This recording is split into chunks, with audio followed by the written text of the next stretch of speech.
This video contains over an hour of straight spoilers and opinions, and also a few memes. If you haven't already seen Game of Thrones, I suggest you go watch it. It's really good. Hey guys, today we're going to be taking a look at Game of Thrones, and I'll be ranking every death that takes place over the course of the show's runtime. Before we jump into it, there's a few things that I need to clarify. For starters, not every death in the show is going to be in this video. It's already going to be long enough, and if I include every single one of them, it'd be like 10 hours long. So it's limited to on-screen deaths of named characters, and I might even miss a few of those if they're smaller characters. But I did try my best to include them all. Secondly, this is coming from someone who in 2021 watched Game of Thrones for the first time. I did know of the show since it began, but for some reason I was like a hater, I guess because it was super popular and I was a hipster. As I recently binged the show, there were a few spoilers that I learned of back when it was airing that I couldn't have possibly avoided. This video took me the longest out of any video I've ever made, so if you could leave a like or a comment, maybe even subscribe, it would mean the world to me. With all that out of the way, let's get started.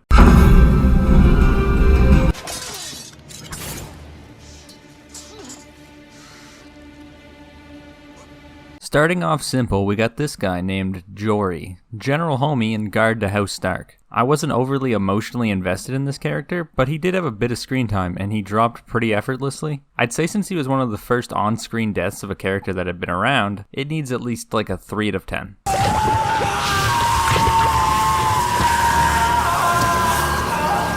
Viserys is the first in a series of characters in this show who are intentionally the most hateable people on the planet. Since he had dominance that he was not afraid to flaunt over Daenerys, it was pretty apparent that he was not long for this world. His death was pretty brutal and creative for the situation though, and it gets a solid 6 out of 10 from me.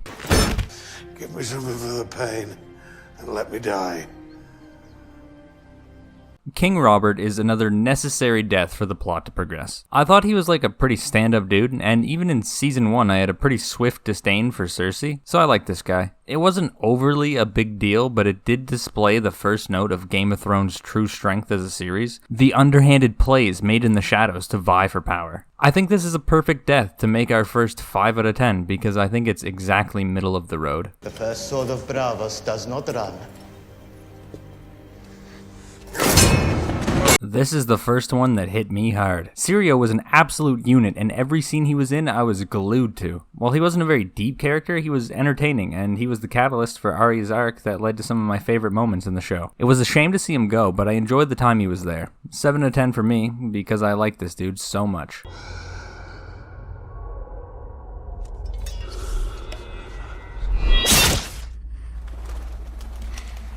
Now this one is wild. Up until episode 9, I'd have no problem saying that Ned Stark was the main character in Game of Thrones. Not only did he have the most screen time, probably, I'm not positive about that, so don't quote me on it, but also every single storyline, save for Daenerys, centered around one of his offspring, and he was far and away the most central figure in the storyline. Aside from this, Sean Bean is easily the most noteworthy actor before the show's airing, and he had top credit for the first season. So it was crazy to see them kill him off so abruptly. Now it's important to remember, I didn't read the books, and while I did know a few spoilers here and there was a lot I didn't know. Ned dying this early was not something that I saw coming, and it's Game of Thrones at its best. 9 out of 10. Ooh, another stinger. But only because Jason Momoa is a fucking hunk. The Dothraki were a really interesting faction in early Game of Thrones before they got absorbed into the shapeless amalgamation that is Daenerys' army, and Drogo embodied everything that they represented. He wasn't a savage, more so the most badass of the horse barbarians. I like that his unrelenting big dick energy was ultimately the cause of his death. He had no reason to walk into that dude's sword, he was just stunting on him. Dany smothering him was whatever, I don't care. 7 out of 10. That crazy witch that made Drogo a vegetable and aborted his baby. Honestly, for a character this far removed from importance, I'd say she had some decent moral complexity to her motives. The death wasn't very shocking or significant to me in any way, especially being followed by dragon birth, but having her claim she wouldn't scream and then having a long shot of agonizing screams was pretty funny. 4 out of 10, maybe a bit lower, I don't know.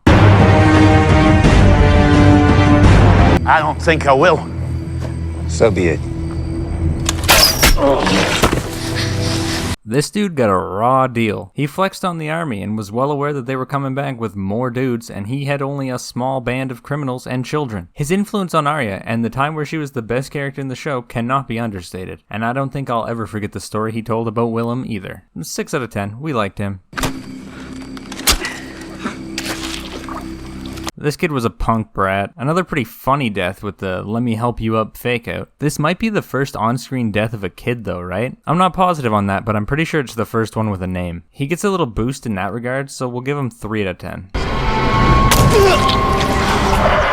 I liked Renly. I'm not sure why though. He definitely gave off the intended feeling of someone who doesn't really know what they're doing trying to play the game with the big boys. He's the first big name to drop in season 2. And his death came with the realization that the Red Woman had like actual real magic, probably given to her by Satan. It changed the game of what was possible, and similarly to Sirio, it acted as a spark for one of my other favorite characters' arcs, this time Brienne. Renly gets a 7 out of 10. I'll do anything, please. No, please. Not much to say here. Frankly, I was surface level into this dude because I thought he had a neat beard, and he had been around from the start, but his actual death wasn't too meaningful. I think the impact it had on Theon's character was infinitely more interesting, and this is the point where I started to hate Theon, just like the show wanted me to. Put this one with King Bobby at 5 out of 10. I honestly didn't know that this was like a recurring or named character, and I definitely didn't know that it was the same dude who apprehended Arya. It's a long show. There's like a billion characters. I'm bound to make a few mistakes like that. Bet there's more coming pretty soon here. Jacon's whole death god owed death things is like super cool, and similarly to Roderick's beard has surface level wow that's really awesome effect on me. And there was undoubtedly some comedic effect at having him fall over dead moments after knocking on the door. 4 out of 10. Forever. This council thing, or whatever, in Daenerys' story, I don't care at all. It was like a red wedding of faceless nobodies. The only reason I'm leaving it in here is because I need something to give perspective on what I consider to be a 0 out of 10. Do it quickly. Similar to Roderick in the sense that he had been around since episode 1, but he had no real significance or attachments, this time with the added benefit, or rather detriment, of not having a cool beard. With no bells or whistles, this was a pretty lackluster death, and I have a hard time giving it any better than a 2 out of 10. This dude was similar to the Red Woman in the fact that he has like actual fucking magic, which was pretty weird. He even pulled a trick that made him seem nigh immortal earlier on, but since he had Dany absolutely checkmated, he had to die for plot's sake. They could have given him a better death than toasted by baby dragons half the size of Spyro, but that's how he had to go. 4 out of 10. Okay, so I was gonna put this girl and Xaro's deaths together because it's the same action that kills both of them.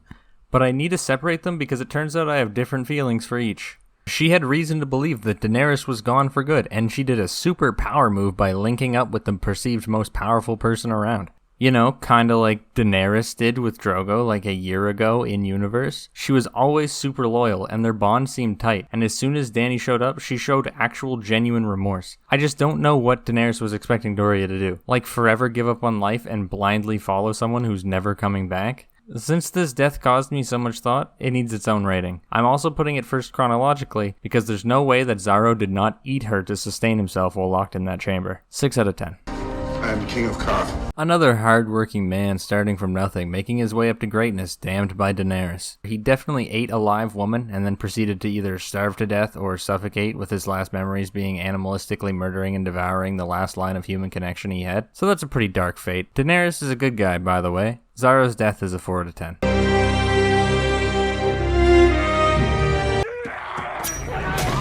This dude was weird and mean, and I'm not a super big fan of the whole monopolizing incest thing he had going on. But he did let the Watch stay with him, and it was pretty gutless of them to kill him and take his kingdom, as it were. Not too much special about this one, put it in the 3 pile. I shall have your head. This one hits a little harder because he always believed in Jon and even not so subtly put him in a father-son-like relationship with him by giving him Longclaw. He hit that niche of pretty stoic while also having a soft spot, so I felt for him when he died. This is a 6.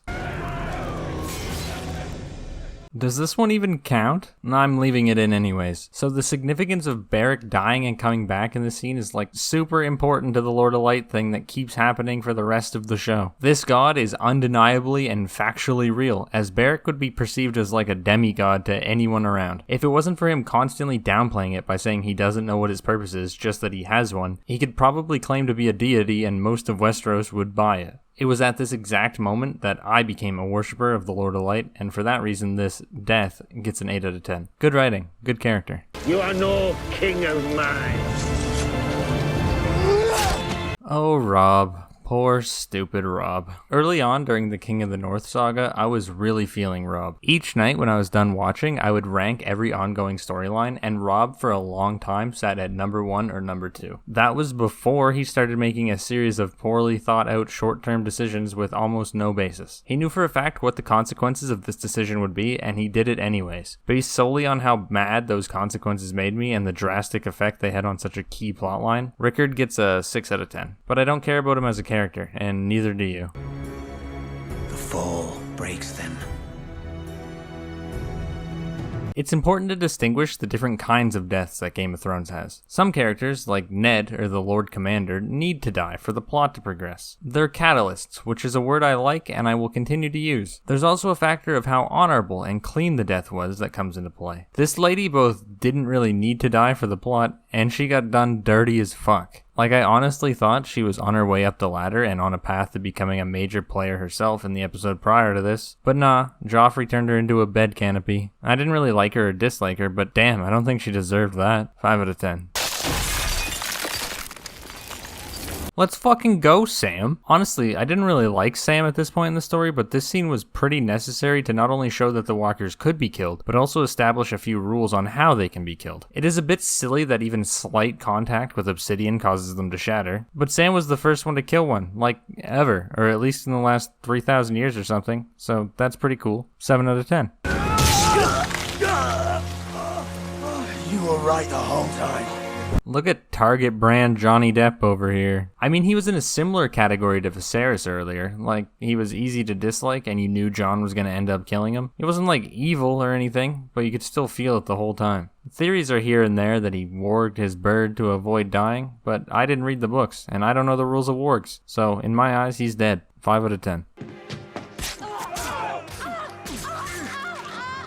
I didn't like this one from the jump. I continued to dislike her as she remained on screen, and it got more powerful with each bad decision that Robb made. However, it was a really sweet moment her and Robb shared when they were talking about naming the baby a few minutes before she died. And due to the warmth of that moment, I was completely blown away by the deaths that preceded. While I didn't like her, like, at all, just being a part of the Red Wedding gives a boost to every death involved, so she gets a 6 out of 10. The Lannisters send their regards.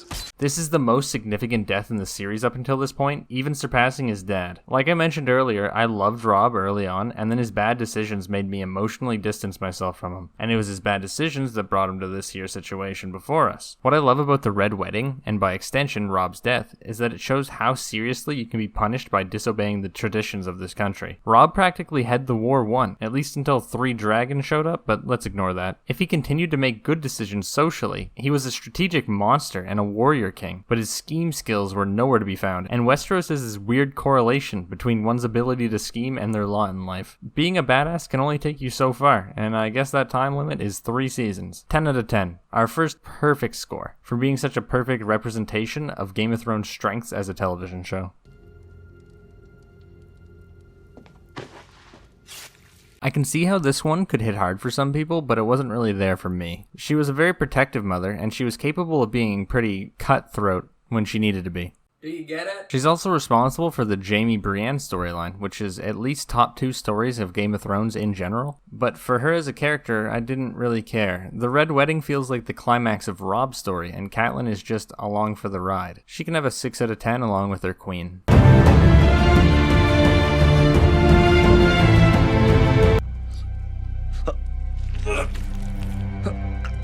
Speaking of the best storylines in the show, here's the other one that's tied for first place. This death was honestly pretty sick because it shows Arya's journey thus far coming together, as well as the influence the Hound has had on her. She remains as an individual, of course, but these two characters at this point in the story work very nicely together, and this whole bar scene is really good. Just for the gruesome nature of the killing, along with Arya's callback as she did it, I'm gonna go with a 7 out of 10.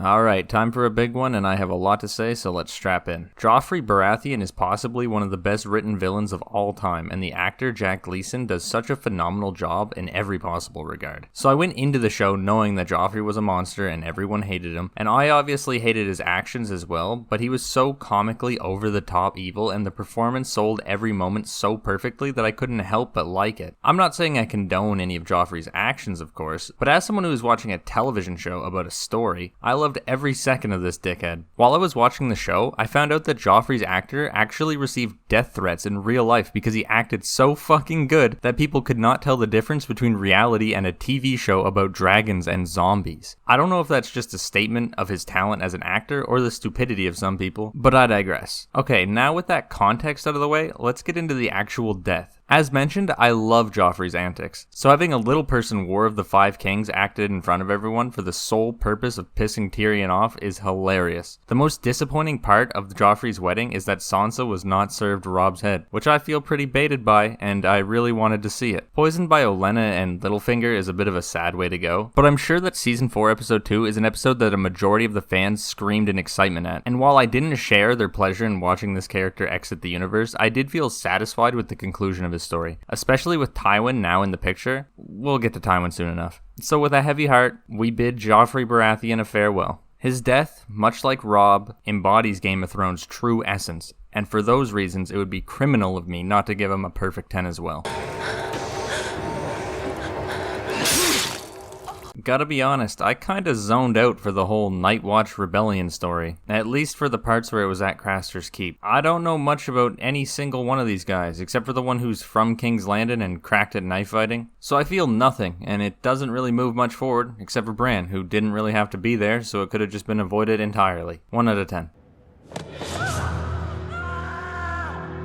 Man, I hated Lady Arryn, like a lot. She was hella weird, and the actress does a fantastic job giving off that crazy person vibe. But the revelation that the entire start of the story was orchestrated by Peter in this scene is fucking wild, and it continues to build him as a nigh unstoppable scheme machine. I have to note, at this point in the show, I hated Sansa, more than any other character in the show. I'll talk about her in pieces for a few deaths coming up, but just know that she has a negative charisma bonus to me that plagues any character that's near her, and Peter still manages to pull off one of the dopest kills in the series. Also, the moon door is just surface level cool. 7 out of 10.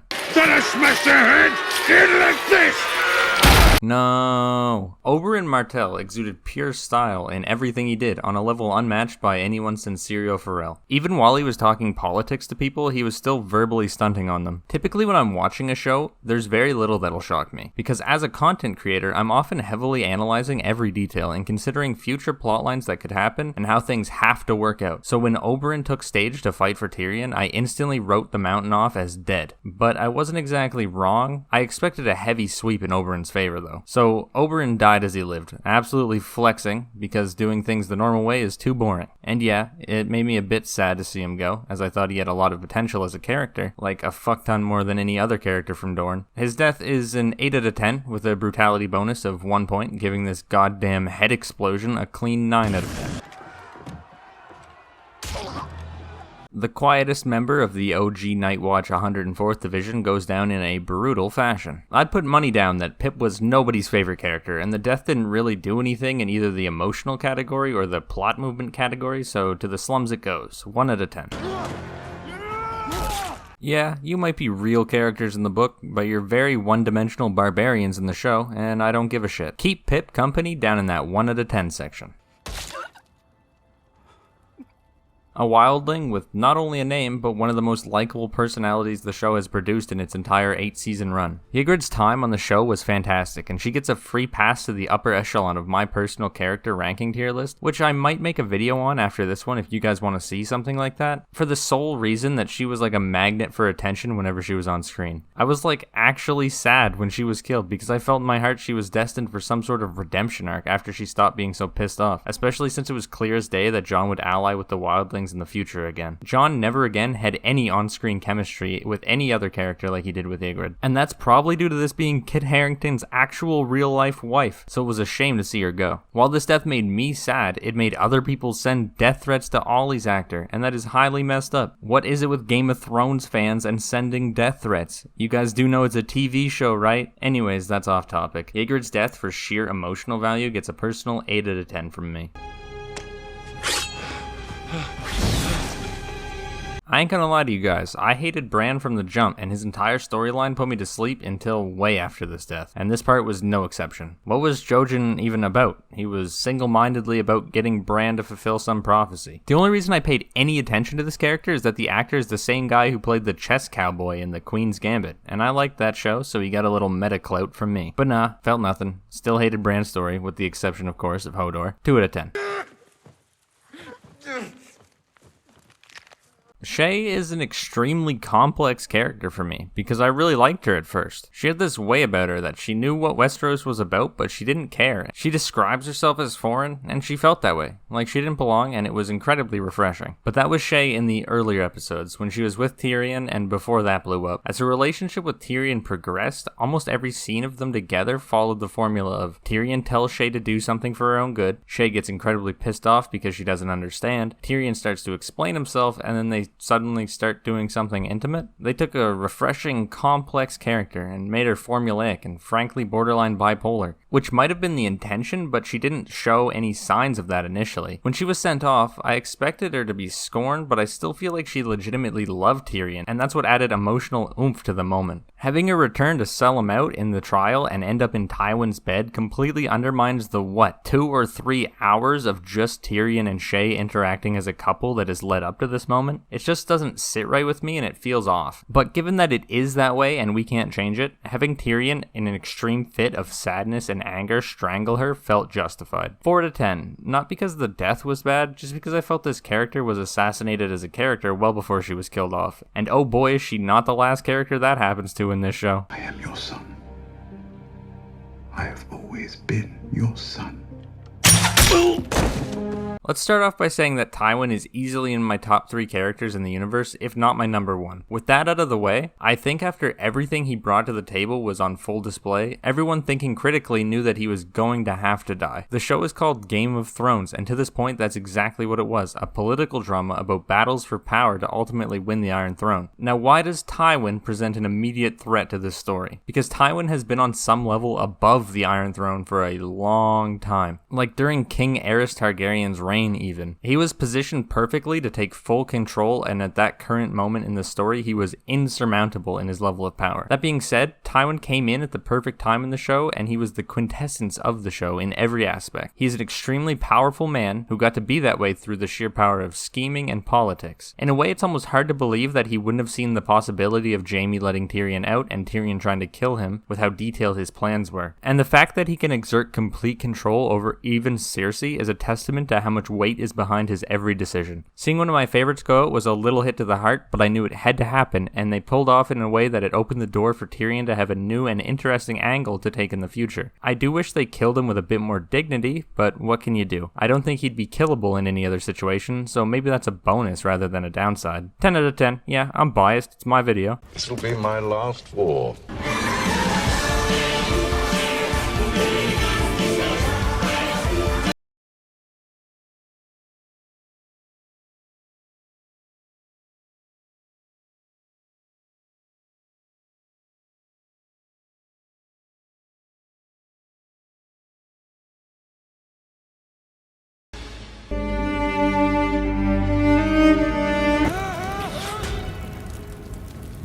Mance was a complete homie and a visionary. He suggested the entire plan about letting the wildlings through, and John shot it down, only to do the exact same thing 2 weeks later. I'm sure around this point I wasn't the only one starting to dislike Melisandre, and I'm not a big fan of the whole burning people alive thing, and she is extremely about that, so we're just fundamentally different. Having John fire a mercy shot to kill him was a great character moment for John, and gave him the necessary clout to have sway over the wildlings, at least to some degree, which we all know is a pretty important thing for John as a character. Mance did nothing wrong, and didn't have to die, but the death scene was cool and lifted John up even higher, so we're gonna go with a 6. Wow, another character-defining moment for John back to back. Here's another character who nobody cares about, but the death scene is not about him, it's about John. I really liked this scene because I instantly drew a parallel between John here and Ned in the first episode. It was great to see him have the same kind of stoic energy and sticking to the beheading even if it was difficult for him because it was the right thing to do. It did give off a bit of a feeling that John felt he needed to do this to earn the respect of the rest of the watch, but not too heavily, and to me it was more the first thing. This is a 7 out of 10 death scene with some good character development. Okay, but why though? Alright guys, we're getting to the point of the show where I can no longer just talk about the universe of the show and the actors. I have to talk about the writing or else I'm not going to be able to say everything I need to say. There are 2 famous interviews, the first of Barristan's actor claiming that he saw his death in the script, and as someone who read the books, he suggested that it might be a misstep in faith to source material, and another of the lead writer and co-creator Benioff saying, "There's a long conversation, then we get a long letter explaining why this was a bad idea." Which just made us want to kill that person that much more. Really? You wanted to kill him off more for trying to make the show more in line with the books that made you famous? This is the beginning of the end. I'm not saying that Barristan was an amazing character or necessary to any plot, really. As a show watcher only, he was sort of a tertiary character in Dany's story, and that's about it. But the writers making decisions like that and having feelings like that in their hearts is the origin of everything that caused Game of Thrones to unravel. In this season, the seams are starting to show, but it's not a lost cause. The issue is that these interviews, to my knowledge, didn't make it to the public for a while after the death, and the writers kept this kind of toxic energy moving forward, especially after the book material ran out. 0 out of 10. Do better or give the job to someone who cares. Egg. I dreamed. This was fine, I guess. He was a pretty cool old dude, and he had that mentor vibe to him, but he was never particularly important, except for that one time where he gave the winning vote to Jon. Hell, I gotta make a few of these short. I have been going on major rants since Ygritte. Suck his cock. He had a cool mask, but he was also a bit of a dick. Further builds Tormund as not giving a fuck, and that's pretty sick. 2 out of 10. Mother, no, please! Please help! Don't do this! Oh, it's this one. So when I originally had the idea for this video specifically, it was because of this scene. I knew I was going to make a video on Game of Thrones after I put like 80 hours into watching it or whatever, but I wasn't exactly sure what the video was going to be. The original idea of this video was ranking Game of Thrones deaths by how much they hurt me, and Shireen was going to be very near, if not the top of that list. Since that idea would have ended up having very few high deaths and mostly lower end ones, I shifted to a more dynamic general rating, but boy golly can I not help but hurt when I think about this one. Shireen's scenes with Davos were awesome, and I was sitting there popping off about a 50-year-old man learning how to read, and that sounds silly for a show about underhanded politics, but I loved it and you did too. Shireen may have been the most pure character the show has ever produced, and I'm sure every single one of us felt like she was our daughter when she was crying out for help. Having it hang for so long on her excruciating screams of being burned alive is bad enough, but knowing she was likely staring at her unmoving father who the night before had a talk with her about how much he values her is what broke me down on this one. Also, since I mentioned it with the other 2 ones, I'll mention it on this one again. Melisandre's actor received real-life death threats for Shireen's death, which, like the others, is just as stupid as before. It is a story, a damn good one, and it knows how to get into your feels. 10 out of 10. Most emotional death so far, and I'm sorry I made you watch it again. Who? Who cares? I know Daenerys is like a super popular character or whatever, and I might get crucified by saying this, but I didn't like her until she surrounded herself with enough likable characters that it artificially inflated her likability, and this dude was not one of them. 1 out of 10. Good, right? Fuck her. She let Shireen get tied to that thing, and sure, she eventually snapped back to normal motherly senses, but I'm pretty sure that good mothers intervene long before their children are strapped to a lit pyre. Maybe I'm in a camp of my own here, but I'd say this is deserved for how shit of a parent she was the night before. 3 out of 10. I, Brienne of Tarth, sentence you to die. Stannis started off great, and I can understand how he fell into Melisandre's lap, as she definitely had literal, undeniable magic, and that'd be pretty mind-blowing to someone living in modern time, let alone old-timey sword battle times. His story felt extremely well-paced, and having it come to an end in this way, after what he did to his daughter the night before, really puts a good cap on it. However, it does send the message that the Lord of Light is either an idiot, or his followers are. I think Melisandre is probably the most in tune with his wishes of any follower shown, and she still absolutely blows it here. If the Lord's end goal was always the same end goal, and he only interacts with those who have a role to play, why did he send his most skilled disciple to waste so much time doing nothing with Stannis, who provided nothing towards the end goal? Doesn't really line up all that good. I do like how he carried himself in his final moments, and it was wicked that Brienne was able to get revenge for Renly. She also did so in an honorable and fitting manner. 7 out of 10. Good storytelling for Stannis, but also has some flaws when put side by side with later arcs. Miranda has the Joffrey effect, but to a way lesser extent. She's guilty by association to Ramsay's acts, but you obviously can't write everything off because if she wasn't into it, she wouldn't stick around. But I may say that a falling death was pretty unexpectedly comedic, so bonus points for that, even though it probably wasn't intended. 6 out of 10.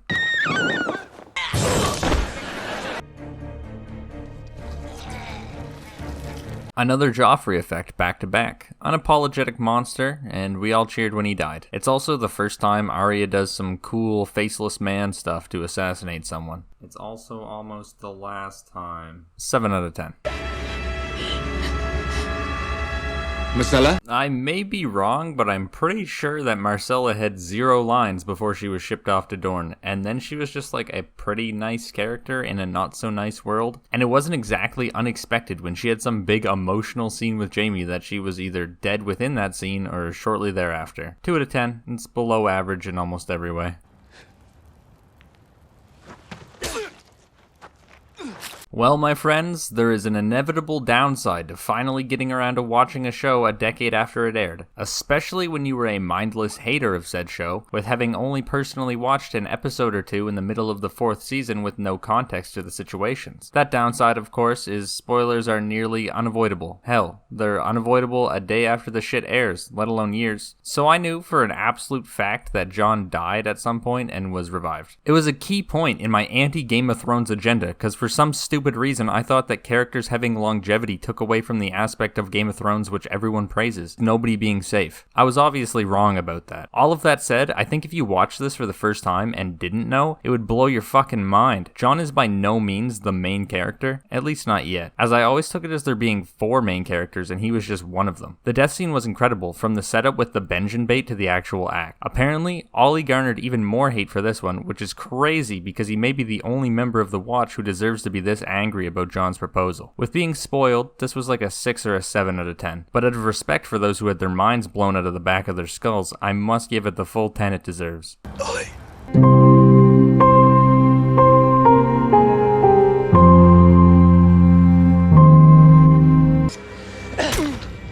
I cannot put into words how little I care about any character from Dorne that is not Oberyn. The most upsetting part about this scene is that his guard or whatever, named Aereo, also dies without being able to use that fuck off halberd thing he was flexing earlier. 1 out of 10. Bro, I don't care. Don't even give him a title card, he doesn't deserve it. 1 out of 10.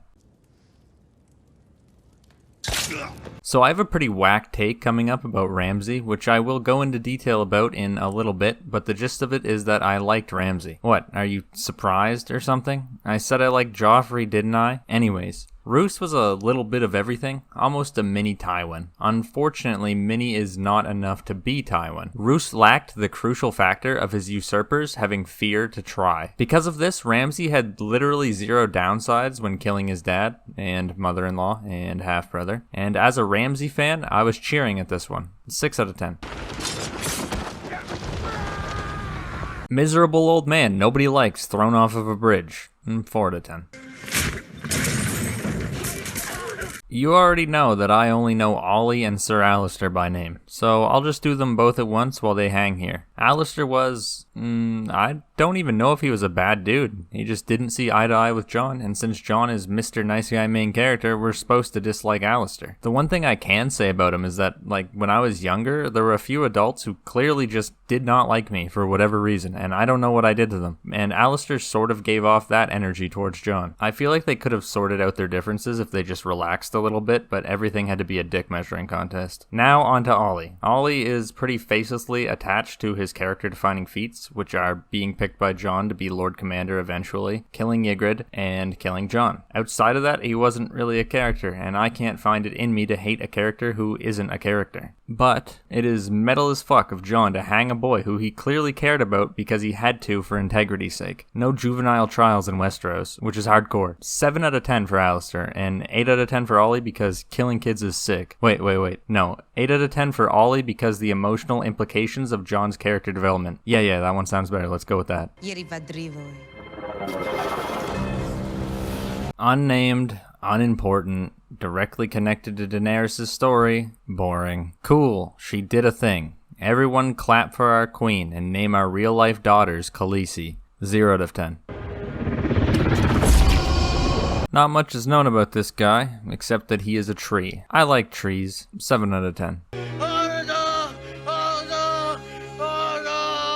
Oh fuck. Here's another big one on the same tier as Shireen. Hodor was, in my opinion, literally the only redeemable part about Bran's story thus far. Which is crazy, because regardless of how high of an opinion I have about myself as a guy who analyzes television shows, my monkey brain can't help but be entertained and emotionally connected to this sweet-souled giant that literally only says his own name like a Pokemon. Who's that Pokemon? It's Hodor. But this death has so much more to it than how much I, and I assume everyone, loved Hodor. I almost want to get into a direct Attack on Titan comparison, but I can't because spoiling that show in a video about Game of Thrones would be highly fucked up. But holy shit, dude. The flashback scene with Willis getting absolutely mind-melted by Bran for a situation 40-some years later opens so many possibilities in my head. This is the last episode that I watched in a night session, and when I went to lay down, I actually couldn't sleep because I was sitting there thinking about this scene. The death was extremely sad, but the situation around the death was so intriguing it straight up overpowered my sadness in the time immediately after viewing. It also marks the biggest glow up in Game of Thrones as a whole, which is Bran firing up from second worst character in the show to the best character in the show. 10 out of 10. If I could, I'd give this an 11 out of 10 because there is so much going on for this one, but only one death on this list is going to get an 11 out of 10 rule break, and unfortunately Hodor didn't quite make it. It's pretty close though.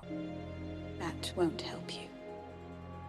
Oh hey look, it's that character that killed Game of Thrones. Boys, I literally don't even know how to address this character. I absolutely love Jaqen H'ghar, and up until she left for Braavos, Arya was my favorite of the 4 main characters. The prospect of her going to a religious cult assassin training camp was so fucking cool, but what did we get instead? Like a handful of scenes of her undercover selling seafood and maybe 2 full hours of this piece of shit bullying her in any way she could, from verbal abuse to beating her ass with a stick when she was blind and defenseless. For the actual death, I'm gonna include the entire chase scene because it was awful and I hated it and I need to yell about it to feel better. So Arya was slashed across the stomach and stabbed twice the night before this chase. Keep that in mind. Straight out of the gate, characters have died from far less in this show. I don't know, like Queen Talissa? Okay, fine. Arya survives. Then, this girl shows up and they have some fucking summer action movie chase scene, including freshly stabbed and slashed Arya jumping 10 feet straight down and then rolling another 20 or 30 feet downstairs made out of stone. She's fine though. This girl gives chase, walking like a goddamn Terminator for some reason. When she catches up, we don't even get to see them fight. And Arya doesn't display any of the skills she apparently acquired. We just found out that she won the fight. I get it. Arya made the room black and was better at fighting in the dark because she fought blind. Yeah, whatever. I still don't buy it. It doesn't matter how much better you are at fighting in the dark. You have 3 reopened, near-lethal wounds and are exhausted from the marathon you just ran, while the T-1000 over here still has plenty of stamina and,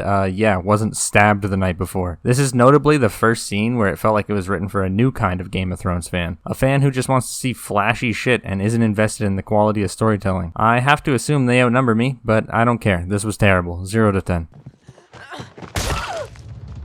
Possibly the least impactful character in the show, and I'm only including him here because of his family name. So, pretty much the only reason he's a character in the first place. 1 out of 10.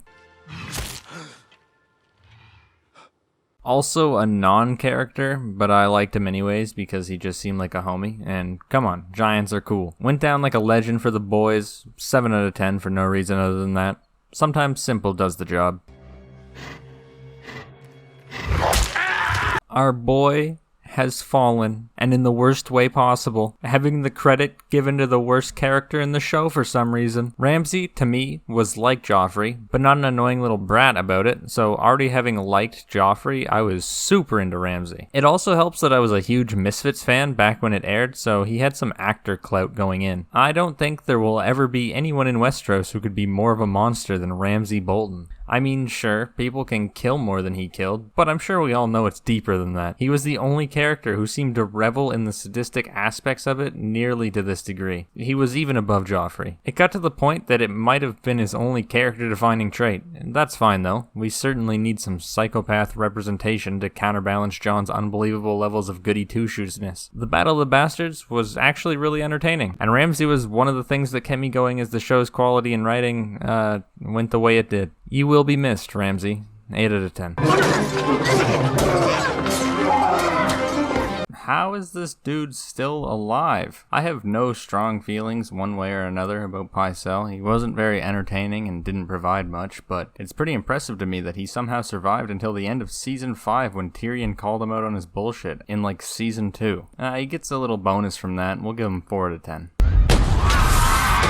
I feel like in any show, every viewer is allowed to have one character that they, for whatever reason, rate higher than the mass public. Even to the extremes of putting them at the top of favorite character lists when they may not have proper claim to being there. Marjorie was this character for me. The way I see Marjorie, she was like a brand new schemer in a city filled with career schemers who have infinite dirt on each other. Despite being fresh into the game, she was able to wrap Joffrey, of all people, around her finger in a single conversation about a crossbow. And she basically completely overthrew Cersei's control that took her like 2 decades to build, and Marjorie had everything going her way. Maybe she was just playing out Olenna's schemes, but I felt like she had a pretty big hand in doing it herself. If it wasn't for the silly church plot line and her being related to someone, she would have had control of the Iron Throne like 3 weeks into scheming. And that's pretty damn impressive. Again, she would have only controlled it until the dragon showed up, but that doesn't matter. Due to my personal attachments to Marjorie, she gets her own spot on this list, and a 9 out of 10 at that. This dude and his storyline dragged on way past its welcome. To this day, I still don't really get it. Any scene where he was shown by himself or with another character one-on-one, he seemed like this super righteous dude who had a kind, forgiving heart and could see past any sin in the sinner if they were truly repentant. But then you had the direct contrast of his underlings taking away basic human rights and essentially torturing people for what, months? The two things just clashed so hard that I couldn't really process it, and I don't know how to feel about him. Anyhow, I was just glad to have the storyline over with. 8 out of 10 for freedom. Lancel and Loras, the last 2 members of the explosion to get an entry, but sorry, these boys have to share. Both of these characters were Season 1 characters, Loras having a little more screen time, but Lancel was definitely there. Unfortunately, the explosion felt like more of a play to get rid of the 2 entries before this, and everyone else just happened to be in the same building. So you can sit at like 5 out of 10. Oh, so that's why they call it King's Landing. Tommen was a chess piece. He was like the Lannister Sansa. Almost everything Tommen did or said was directly related to someone else's influence on him, and that does not an interesting character make. However, he was another of the rare good people in Westeros, and seeing him commit suicide after Marjorie was incinerated was more sad than the average death. Unfortunately, Tommen, you were born into the wrong family. Or country. I don't know. Both are bad. 6 out of 10. As a character, I don't have much to say about Walder Frey. He was another mean old man stuck in his way, and there's a lot of those in this story. I will say, regardless of how epic a finale Robb's story may have been, the Red Wedding was an absolute bitch move. The death scene is cool for the sole reason that it's the only time outside of training where Arya uses her faceless man powers. Yeah, you heard me right. She spent 3 seasons trying to attain an actual superpower, and then she only ever used it the once. 7 out of 10 just for the mystique action. Holy shit. Now here's a twist that I was not only not expecting, but it didn't even cross my mind that it was a possibility. It does raise a few questions though. From simple ones like Jon somehow avoiding the Targaryen hair color, despite every single one of them having it, all the way to Ned, the most honorable man in Westeros, for some reason choosing to keep this a secret from even Catelyn. It's a pretty cool twist though, and it opens up a ton of potential storytelling options. I hope they pick a good one. Or any of them. Please. 8 out of 10.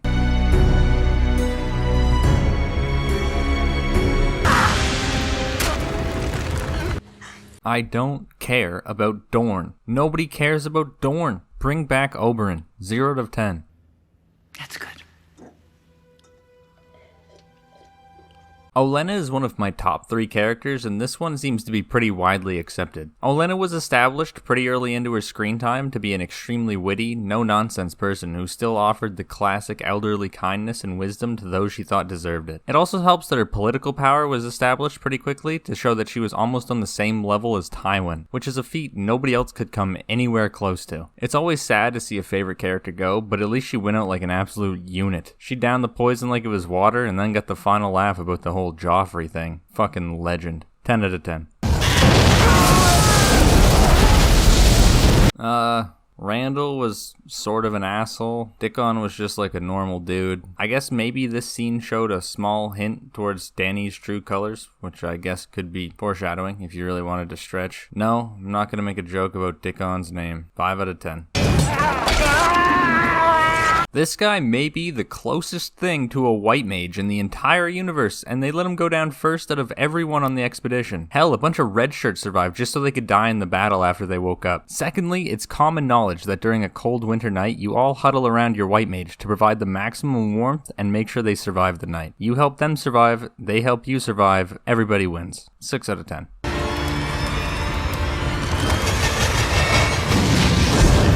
Yeah, I know this has been said like a billion times, but I have to say it too, or the video will just feel incomplete. Viserion dies to help Jon out of this bind. The Night King then makes him into a zombie dragon. Zombie dragon is later proven to be the actual key to getting past the giant 700-foot wall between the Night King and Westeros. So why, in the Lord of Light's name, was the Night King already marching south if he did not yet have a dragon? Did he know he was going to obtain a dragon? I mean, it's pretty clear that he's some form of 10th dimensional wizard, as he's able to see Bran when Bran is in Raven mode thousands of years in the past or whatever. Forget it. For now, let's just assume that the Night King knew he was going to get the dragon because he can see the future, and that was the whole plan from the jump. Remember that because it's going to be really important. Otherwise, this is a 5 out of 10. Benjen had almost no screen time, and I think this scene is bullshit for a multitude of reasons besides just this. Why did Jon not just get on the dragon? How did Jon possibly survive being dragged into sub-zero waters and submerged for like 5 minutes while he was fully clothed? Most importantly, why did Benjen only kill like 3 whites before going down? You could have stretched it out, have him slaughter a few waves of them, it'd be way cooler. I don't know, this wasn't very badass and I didn't have any emotional attachment really. 3 out of 10. So close to the last season, Peter. So close. Peter was my favorite character in the first season, and while he did fall from that position pretty early in, my immediate attraction to the political schemes of the universe kept him pretty close to my heart. It was amazing to find out that one man, this man, was behind both the deaths of Joffrey and Jon Arryn, as those are like the main things that move the plot forward. Season 7 Peter, on the other hand, was an absolute mess, and I'm not sure the writers even read their shit a second time after writing it. Early on in the season, Peter has a conversation with Sansa about how during his free time he envisions every possible outcome to every social interaction, and any possible subtext there may have been. So basically, Peter is a Time Lord and can see all possible timelines at once. Then he does that really dumb soap opera thing where he overhears Sansa and Arya having several benign conversations threatening each other for basically no reason, and he's like, yes, good, my plan is working. So you're telling me, the dude that considers every possible scenario, and was able to repeatedly outwit Tywin fucking Lannister, didn't consider the possibility that Sansa and Arya were onto him and stringing him along along. That is literally the second possible thing that could be happening. He just goes, yep, they're buying it, and then what? Nothing? He doesn't think any further than that? What a fucking assassination of his character in every imaginable way. Don't even get me started on having him grovel and beg at the feet of Sansa while offering some respect for feats she's never done. I don't understand why, but for some reason, in Season 7 and Season 8, Sansa goes from being a chess piece that everybody uses to having Cersei levels of clout. It's jarring how hard they try and force that shit down your throat. At least let him die with some dignity, dude. Jesus. 6 out of 10. Sorry, Peter. I love you, but they did you so dirty.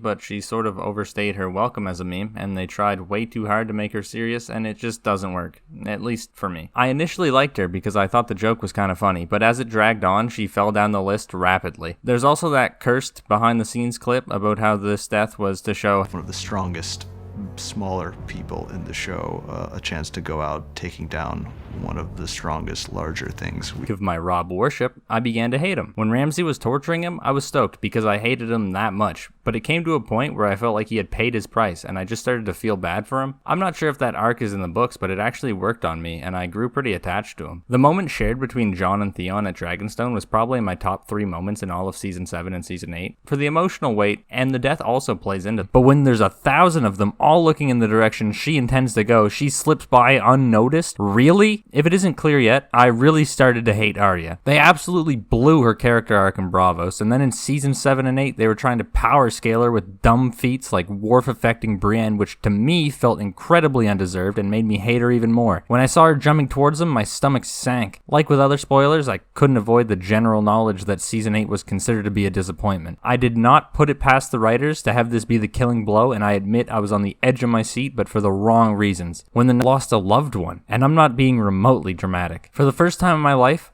I started to tear up because I was disappointed so badly. The loved one I had lost was Game of Thrones. I know Season 6 and Season 7 are generally disliked as well, but in my eyes, this was the moment where the show became D&D, claimed they were going to give Arya this kill with the sole purpose of subverting expectations. Those expectations being that Jon would kill the Night King. I wonder why every single person expected Jon to kill him. Could it possibly have anything to do with the fact that Jon's story centered around the White Walkers and the Night King since like the first season? Remember when Arya had her own goals of killing Cersei and legitimately turned around and walked away from it to be here and take Jon's story? From the bottom of my heart, I can't even begin to comprehend the logic behind making a decision like this. Sure, dude, you subverted my expectations because you wrote something so to imagine how people who watched this show for 10 years felt when the presence of the Night King was around for a decade of their life. So I went on YouTube and I looked up some reaction videos and they all loved it, man. Obviously not all of them, but at least like 80% of them. And if we count the videos where massive groups were watching it, that slides even further to like 95% or above. I don't get it. You guys loved Arya killing the Night King, but you hate Season 8? Why? This is like the worst moment in the show, bar none, and you all— The Red Woman in Essos that Tyrion and Varys saw. Was she a religious fanatic for the sole purpose of them seeing her and her joining them to impact this battle somehow? Seems like she had a pretty fucking cursed existence if that's the case. Once more, I have to leave a dragon on the list just to talk about the stuff that happens in the scene surrounding it dying. So Euron, with like, I don't know, 15 of these ballista things out on boats, was able to absolutely snipe Rhaegal out of the skies at like 200 meters. Cool, fine, they're crazy ballistas. This should probably put in Daenerys' head not to mess around when these things are in play. Of course, I don't have any attachment to Rhaegal. He did fight in the last battle, but then the shot. So Rhaegal's like a 3 out of 10, but remember this ballista shit.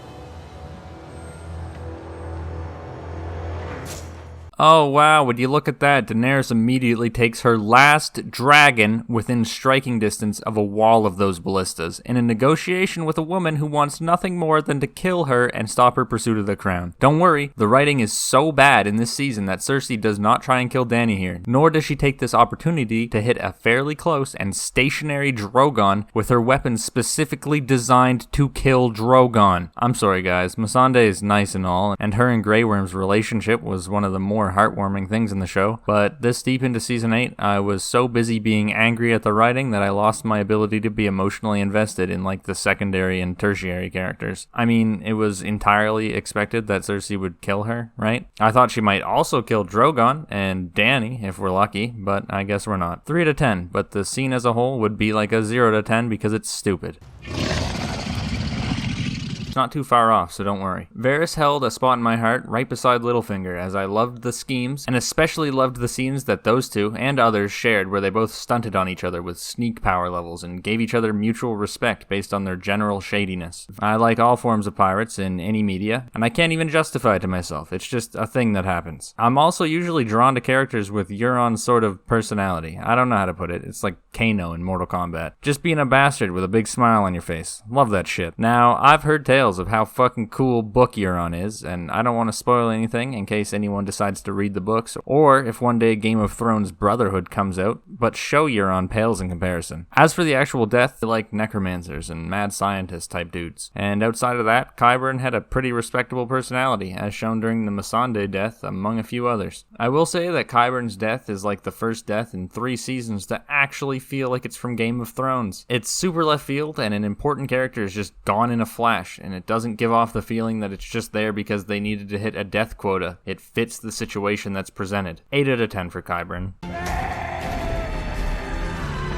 Alright, so first things first. I don't feel like post-Oberyn the Mountain was even a character at all. He might have well just been a robot for the sake of storytelling purposes right up until the moment the Hound shows up. He filled both the niche of badass and comedic relief simultaneously without either detracting from the other, which is an impressive feat by itself. I don't want to get too opinionated towards the show, but I must say that my favorite season was season 4, and the storyline with the Hound and Arya is tied for my top all-time plotline within the show. They had really good synergy, and I felt like it was going places, and while I was excited that Arya was going to assassin school, as soon as they screwed that up, I had wished she'd just stayed with the Hound, and maybe carried out with her list on an adventure with Sandor. As for his death,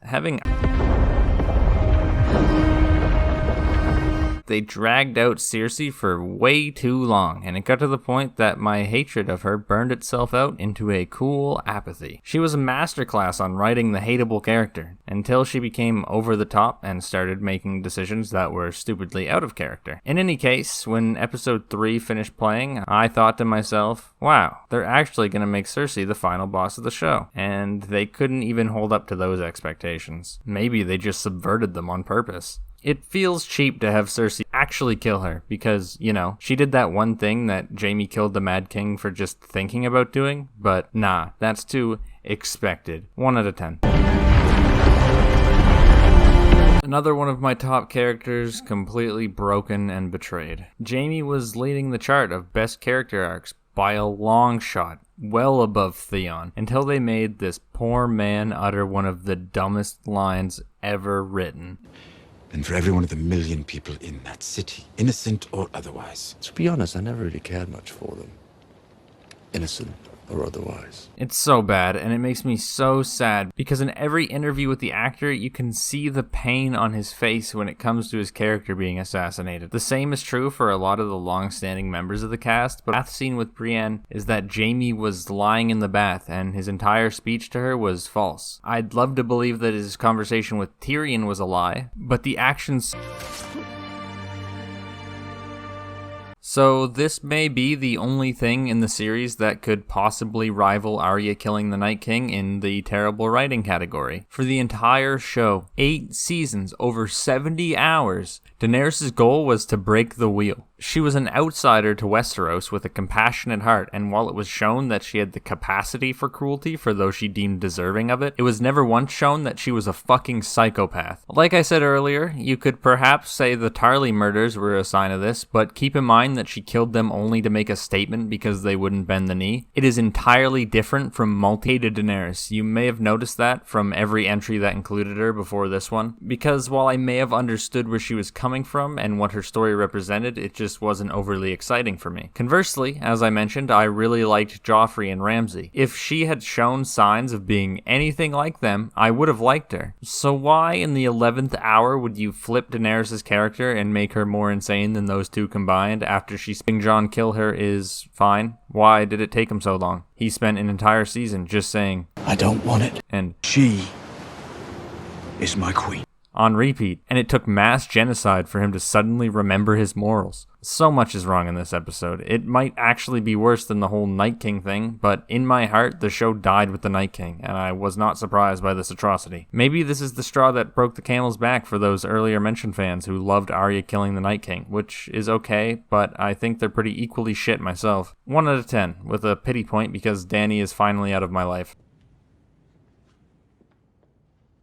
Lastly, we're going to talk about the death of the show. This might be a bit cheesy, but I'm going to do it anyways. So it should be incredibly apparent that the final seasons, and in particular season 8, absolutely killed the show in my eyes. There may be some people that still love it. The reason I felt these emotions so strongly and I was so hurt and disappointed is because the earlier seasons are so magnificent that my expectations and my desires for the ending were sky high. Game of Thrones could have been my favorite show ever made. It could have been completely insurmountable. This would have required the quality of the show to continue at the pace that season 1 to 4 gave, but there is a timeline where that happened. I still love Game of Thrones. I even bought the first book, and I plan to read them when I have the time. I hope that looking back on all of these scenes, you still hold fond memories of the series and don't write off the entire thing just because two idiots were in a rush to go pursue other projects. Thanks for watching. I must apologize to everyone that this video took so long to come out. When I had the idea and I committed to it, I didn't fully realize the undertaking that it would be. The next video and the ones after it should come out in a much more timely manner. If you liked the video, remember to like and subscribe for the juicy algorithm points. If you have anything at all you'd like to talk about related to Game of Thrones, leave a comment and I'll be sure to respond. My Twitter is linked down in the description and I'd be happy to chat about anything if you follow me over there. See you next time.